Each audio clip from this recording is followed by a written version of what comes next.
আসসালামু আলাইকুম। নিশ্চয়ই আপনারা অনেক টেনশনে আছেন। কারণ আপনার ফেসবুক পেজের মধ্যে কপিরাইট চলে আসছে। কপিরাইট চলে আসছে তা কিন্তু আপনারা বুঝতে পারেন না, ডিলিট করতে পারেন না। কোথায় গেলে কপিরাইট ভিডিও পাবেন তাও আপনারা জানেন না। একটা জিনিস কি জানেন? একটা বাচ্চা যখন বড় হয়, ছেলে-মেয়ে যখন বড় হয়, মা-বাবা অনেক কষ্টের বিনিময়ে বড় করে। তারপরে সফলতা আসে। ঠিক সেইভাবেই একটা পেজ যখন বড় করতে হয়, অনেক কষ্টের বিনিময়ে শ্রমের মাধ্যমে অনেক শ্রম দিতে হয়, তারপরে পেজটা বড় হয়। যদি এর ভিতরে কোনো ভুল করে থাকেন, কপিরাইট ভিডিও চলে আসে, কোনো ভায়োলেশন চলে আসে, কোনো গাইডলাইনের বাইরে চলে যান, তারপরে এই পেজটা হাজার বড় করলেও কোনো লাভ হবে না। কারণ কপিরাইট ভিডিও যদি থাকে তাহলে আপনার ফেসবুক কোম্পানি আপনারে কোনো কিছুই আগাইতে দেবে না। আপনি টাকা রুজি করতে পারবেন না, টাকা আর্নিং করতে পারবেন না। শোনেন, আমার এই ভিডিওর মধ্যে আপনারা দেখবেন কিভাবে কোন কন্টেন্ট ভিডিওর মধ্যে কপিরাইট চলে আসে, কোথায় গেলে পাবেন, কিভাবে ডিলিট করবেন।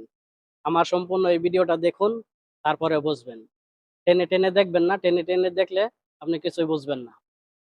আর আমার নেক্সট ভিডিও পাইতে গেলে আপনারা এই ভিডিওর মধ্যে একটা কমেন্ট, একটা লাইক, একটা শেয়ার করে রাখুন। আর এই সম্পূর্ণ ভিডিও এই স্ক্রিনে দেখুন। আপনারা ফার্স্টে যাবেন ফেসবুকে, তারপরে ফেসবুক প্রোফাইলে যাবেন, তারপরে পেজে যে ঢুকবেন, আপনারা যে পেজ আছে পেজে টাচ করবেন, এই যে পেজ আছে পেজে টাচ করবেন, পেজে ঢুকবেন।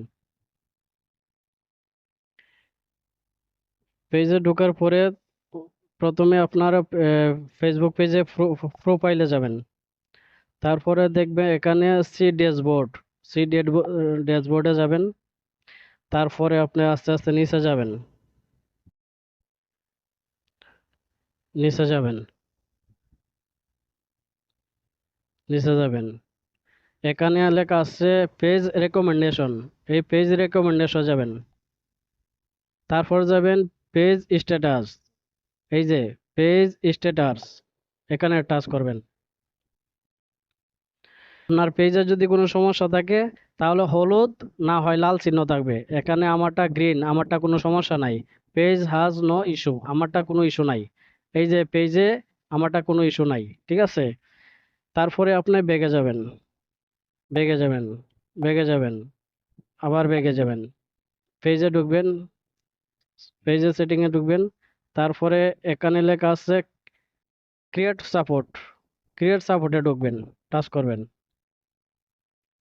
তারপরে লেখা আছে কন্টেন্ট অডিয়েন্স টুলস, এই যে 3 নাম্বার, এটা টাচ করবেন।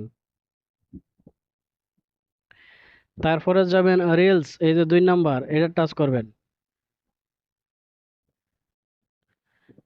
তারপরে আপনার ওই যে কর্নারে যাবেন, 3টে ডট আছে, এই 3টে ডটের মধ্যে টাচ করবেন। তারপরে যাবেন সাপোর্ট ইনবক্সে টাচ করবেন। তারপরে আপনারা টাচ করবেন, এখানে 2টা ফাংশন আছে, একটা হলো গিয়া রিপোর্ট অ্যাবাউট আদার্স, আর একটা হলো গিয়ে ইউর অ্যালার্ট। রিপোর্ট অ্যাবাউট আদার্সে টাচ করবেন। এই যে দেখুন, এখানে আমার কোনো ভিডিওতে কোনো রিপোর্ট নাই, নো রিপোর্ট, এখানে আমার কোনো ভিডিওতে রিপোর্ট নাই। ব্যাগে যাবেন, ইউর অ্যালার্টে যাবেন, এই যে দেখুন নো ভায়োলেশন, তার মানে আমার কোনো ভিডিওতে কপিরাইট নাই, ঠিক আছে। যদি কপিরাইট থাকতো তাহলে এখানে আমার ভিডিও চলে আসতো, ঠিক আছে। এভাবেই আপনারা চেক করবেন কোনো কপিরাইট ভিডিও আছে কিনা। বেগে যাইলাম, এই যে এখানেই ভিডিও আসবে, কোনো কপিরাইট ভিডিও থাকলে এখানেই চেক করতে পারবেন। থ্যাংক ইউ, সবাইকে ধন্যবাদ আমার এই ভিডিওটা দেখার জন্য। যদি না বুঝে থাকেন আমার কমেন্টে জানাবেন, আমি নেক্সটে জানানোর চেষ্টা করব, আপনাদেরকে বোঝানোর চেষ্টা করব।